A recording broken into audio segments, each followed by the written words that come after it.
naquela época. Inclusive, falaram que eu não ia ter direito à documentação. Porque eu já tinha 19 anos, falaram que era só até 18, que eu podia dar entrada. E aí a minha mãe falou assim, ela tava pagando um advogado na época, e ela falou assim, não, dá a entrada na papelada da Patrícia, porque ela tem direito. Eu casei com ele quando ela tinha 16. Aí o advogado falou, não faz isso, porque vai mess up com o seu paperwork, se você fizer isso. Ou vai, tipo, vai bagunçar o seu. Então não tenta trazê-la junto com você nesse processo.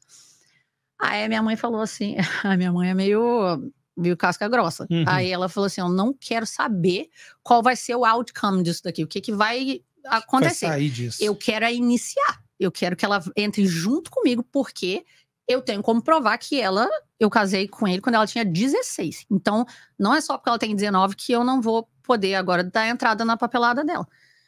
Aí, eu sei que o advogado falou, tá bom. Aí deu entrada na papelada. Eu recebi a minha papelada antes da minha mãe.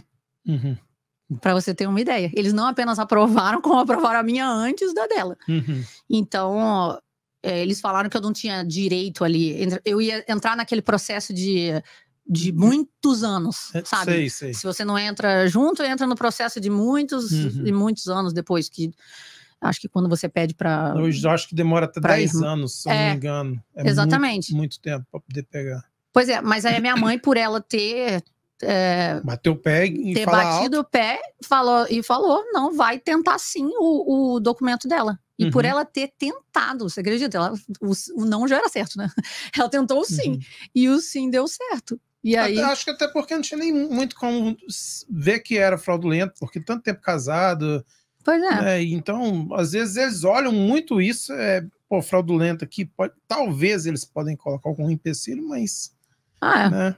Eu sei que no final das contas foi assim, incrível de eu receber o Social Security, sabe? Tudo com aquele permit de trabalho e tal, antes até da minha mãe. A gente tá falando de quê? De 20 anos atrás, mais ou menos? Isso foi em 2001, que eu cheguei aqui 2 semanas antes, mais ou menos, do September 11. Mais ou menos essa época ali. Das Torres Gêmeas, né? Então foi logo um pouquinho antes. Então tem muito. E você não sentiu medo daquilo? Falei, esses países aqui é país de doido, eu vou embora desse trem. Você não ficou com medo? Tipo, que você tava muito perto de Nova York ali, não tava? Tava em New Jersey. Aliás, ali eu já não tava mais em New Jersey. Minha mãe tava em Massachusetts. E por isso que eu falei que a gente ia pra fazer o negócio lá no prédio da imigração em Boston. A gente morava do lado de uma cidade bem conhecida até, chamada Lowell, que fica ali em New Jersey. Desculpa, em Massachusetts. Ali devia chamar São Paulo, né? Que só tem brasileiro. Pois é. E tem muito camboriano lá também. Muito camboriano. Mas... qual foi a pergunta? Do 11 de novembro, você ficou com medo? Não fiquei... Não fiquei com receio, não. Eu conhecia muitas pessoas que estavam viajando na época, e até quando aconteceu o atentado, eles ficaram presos lá no aeroporto, não conseguiram sair por uns 2 dias do aeroporto. Foi um caos tremendo. Mas eu lembro, engraçado, todo mundo lembra exatamente onde estava quando aquilo aconteceu, né? E eu lembro, eu tinha acabado de acordar. Aí eu tava na cozinha, minha mãe falou assim, Patrícia, olha o que tá acontecendo aqui na televisão. Aí quando eu cheguei na sala, eu olhei, eu acho que todo mundo meio que ficou naquela de... Será que isso é verdade? Isso tá acontecendo?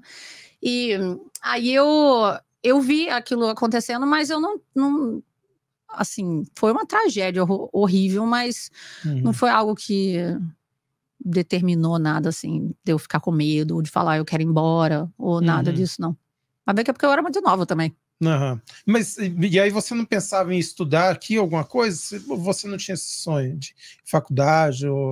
Eu até pensava, mas era muito caro na época, então não tinha... Até hoje, né, o college aqui é muito caro. Então eu não tive, na verdade, a oportunidade. Então o que eu fiz foi começar a trabalhar. Aí eu trabalhei no Dunkin' Donuts, como a maioria dos brasileiros lá, e naquela época, né, em Massachusetts. E aí foi até assim que eu conheci o meu marido, porque eu trabalhava num Dunkin' Donuts na cidade de Bedford, e era o único Dunkin' Donuts ali da via principal, dali daquela cidadezinha. Só que era onde tinha a base da Força Aérea Americana. E aí, o meu manager, ele chegou pra mim, era só brasileiro que trabalhava no Dunkin' Donuts, mas tipo assim, todo mundo era brasileiro. Só que ninguém tinha documento. Eu era a única.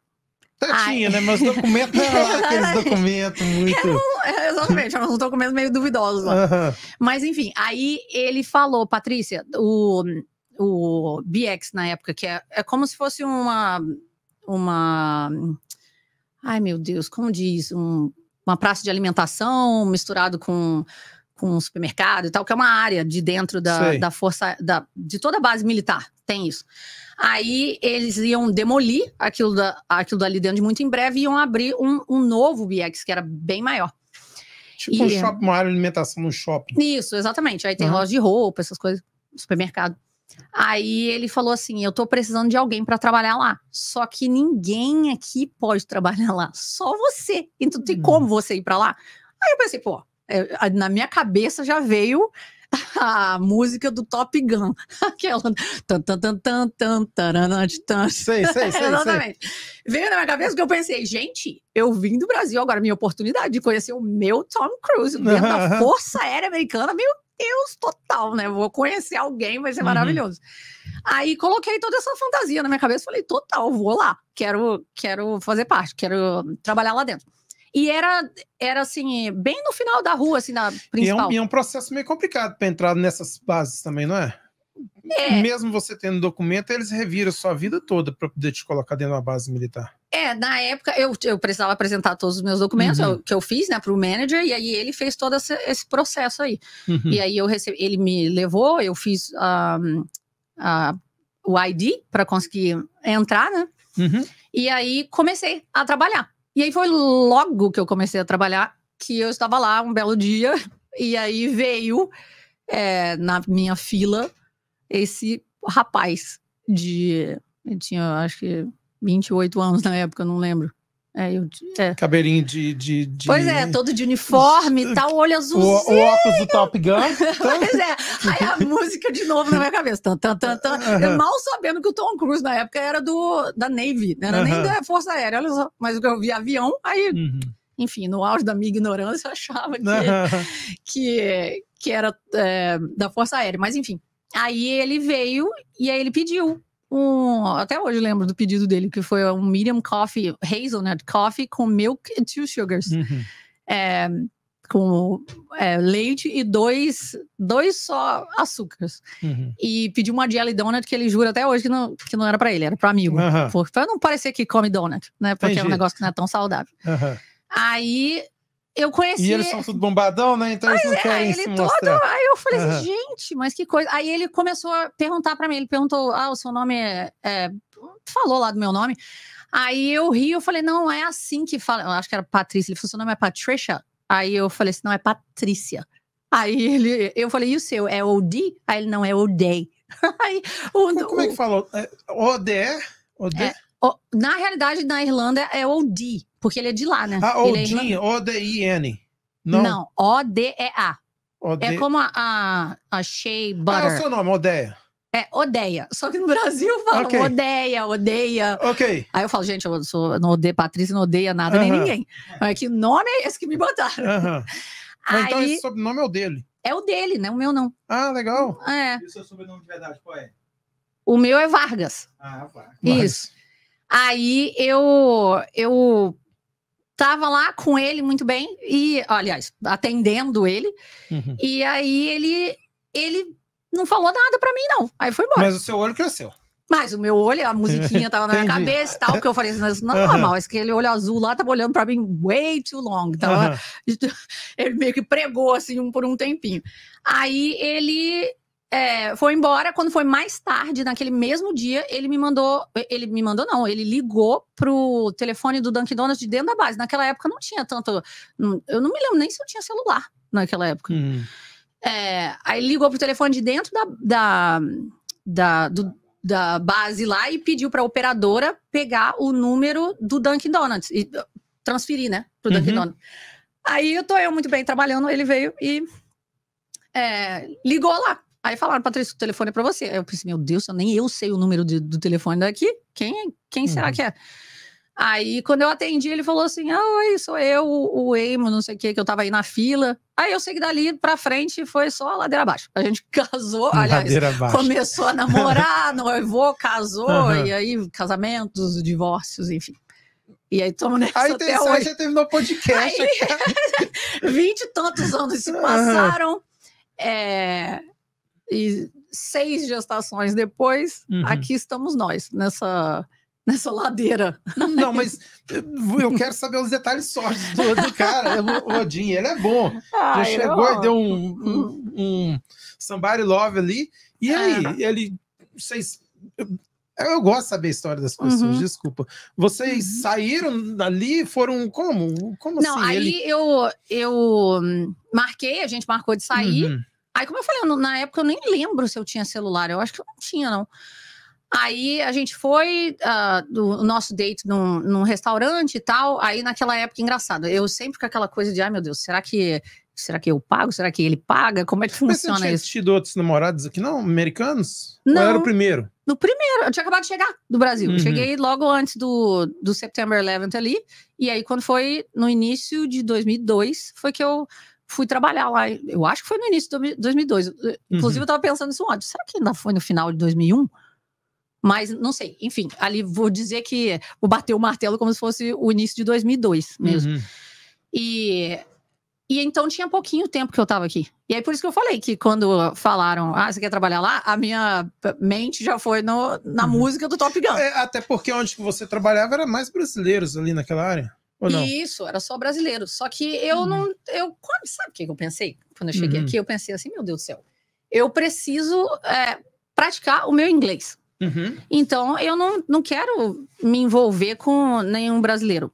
Era só isso assim que eu pensei na época. Que é um dos maiores erros que a maioria dos brasileiros chegam, que eles fazem, colocar Globo dentro de casa e só se relacionar com a comunidade brasileira, né? Pois é. Aí eu falei assim, não, eu quero me envolver com... Aí, quando teve essa oportunidade, eu falei... Desculpa, não que isso seja ruim, que senão eles vão entender que eu tô falando mal. É porque senão a pessoa não aprende a cultura americana. Se eles não... Não, e é claro, você tem que se jogar no meio dos tubarões para você conseguir, sabe, alguma coisa.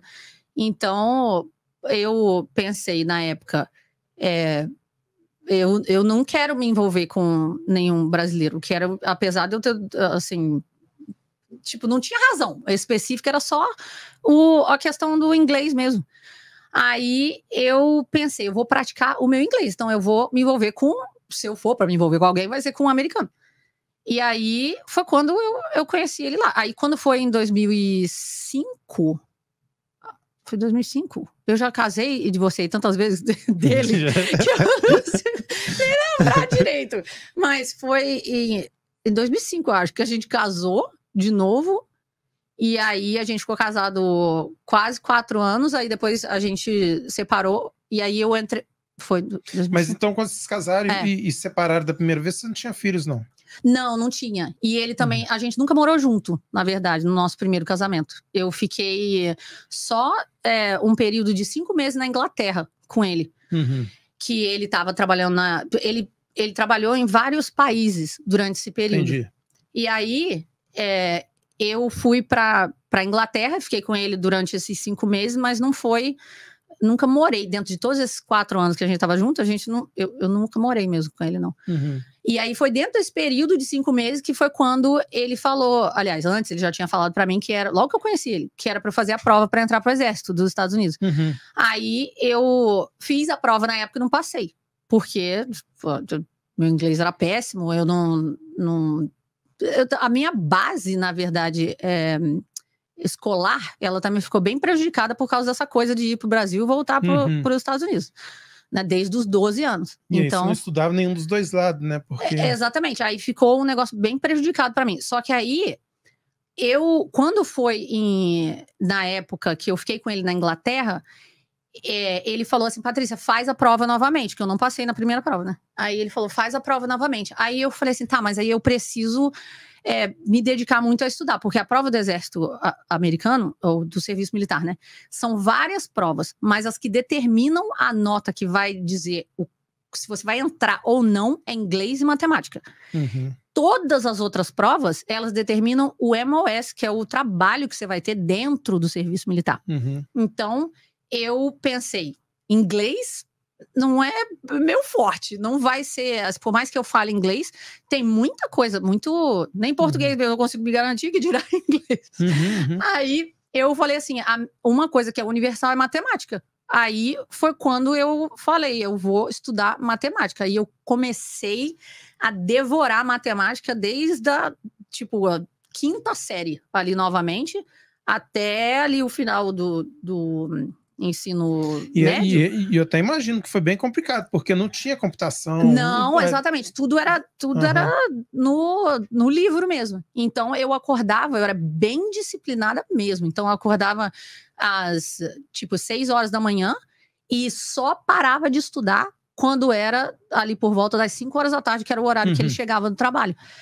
E aí, eu me cronometrava também em fazer as equações, tudo que eu precisava fazer, era tudo timed, porque cronometrado, né? Porque na prova do exército, ela é cronometrada, é uma prova cronometrada. Então, se eles falam, por exemplo, um elefante pesa, sei lá, 2 toneladas, quanto em grama que é isso daí? Aí, meu Deus, isso leva um tempo para a pessoa raciocinar isso tudo. Então, eu sempre me cronometrava para conseguir fazer as questões dentro do período, do tempo ali que eu tinha que fazer. E eu me dediquei muito, muito mesmo. Porque, como eu falei, eu não tinha a base escolar que eu deveria ter tido. Mas o negócio é você se dedicar. E aí você consegue aprender como qualquer outra pessoa. Aí foi isso que eu fiz. E aí eu fiz a prova e passei. Aí eu fiquei aprovada para entrar pro serviço militar. E aí a gente separou. E aí, quando a gente divorciou, eu falei Mas divorciou mesmo no papel? No papel, divorciado. Foi caro, os 2 divórcios que a gente teve. Foi de verdade, não foi um só... vou sair de casa, ou sei lá, passar um tempo longe. O filho sentou ali um pouquinho e ele olhou com tanto orgulho pra você, ele ficou se olhando, depois ele foi pra lá, ele ficou maravilhado. Ele é um amor. Ele tá me dando joia de lá. Tá indo super bem. Meu fã. Então, aí eu entrei pro... Exército. Não, aí eu já tava aprovada pra entrar. E aí eu separei. Aí a gente separou, né? E aí foi quando eu falei, tá bom, então agora o que eu vou fazer da minha vida? Eu não queria... Minha mãe, na época, ela já não tava mais em Massachusetts, ela já tinha ido embora pro Brasil. Tinha ido. Nem lembro o que estava acontecendo na época. Eu sabia que eu não queria ficar ali, presa em Massachusetts. Eu também detestava o frio de Massachusetts, era demais da conta. Não era um negócio que eu conseguia me acostumar por nada desse mundo. É até difícil, né? Pra quem é do Rio de Janeiro, morar em Massachusetts é um... Deus que me perdoe. É tipo sair do Rio de Janeiro e morar lá em Santa Catarina, lá no final, lá no Brasil. Exatamente. Nossa, era um negócio que não adiantava, que eu simplesmente não conseguia me adaptar àquilo dali. E aí pensei, o que eu faço da minha vida? Eu tô com essa prova aqui, que eu passei, e aí? Aí pensei, eu vou fazer que nem qualquer americano novinho aí que fala, vou sair de casa, vou pra onde? Vou pro serviço militar. Aí eu assinei o contrato e fui. E aí aí que tá o problema. Eu fiquei quase 1 ano em treinamento e eu era instrumentadora cirúrgica. Então primeiro eu fiz o treinamento básico militar e aí depois fui pro treinamento específico do meu serviço dentro do exército. Aí fui para aquele treinamento, aí muito bem. Quando chegou no final do treinamento, o meu marido, né, o ex-marido, mandou mensagem falando assim, eu preciso que você assine. Ele morava... É que você casou e separou tanta vez que você tá assim, meu marido, meu ex-marido. Exatamente, meu marido, mas toda vez é da mesma pessoa que eu tô falando, marido ou ex-marido. Aí, quando eu tava no Texas, eu tava em San Antonio, no Texas, e ele tava em El Paso, no Texas. Aí ele mandou uma mensagem pra mim falando assim, Patrícia, eu preciso que você assine esse papel aqui, porque eu vou comprar uma casa, porque ele tava comprando uma casa. Eu falei, eu? Tenho que assinar papel? Mas eu tô separado tem um tempo, que maneira que eu vou assinar papel? Enfim, aí eu sei que ele falou, não, eu vou em San Antonio te ver, pra poder assinar o papel. Aí, logicamente, ele chegou, ele me viu, ele me conheceu como aquela menina do Dunkin' Donuts, novinha, que tinha acabado de chegar do Brasil e tal. E aí, quando ele me viu novamente, ele me viu de uniforme e tal, eu toda, assim, não vou dizer empoderada, que eu detesto essa palavra, mas toda assim, ele ficou com quase que um orgulho daquilo dali. Aí encheu o olho do cara novamente. Aí o feitiço ficou interessado em mim. Né? Aí ficou interessado em mim novamente. E eu nunca separei dele querendo separar. Nenhuma das vezes que eu separei dele, eu separei querendo separar. Mas aconteceu de eu não estar aguentando mais a situação que eu tava com ele, é por isso que eu saí fora.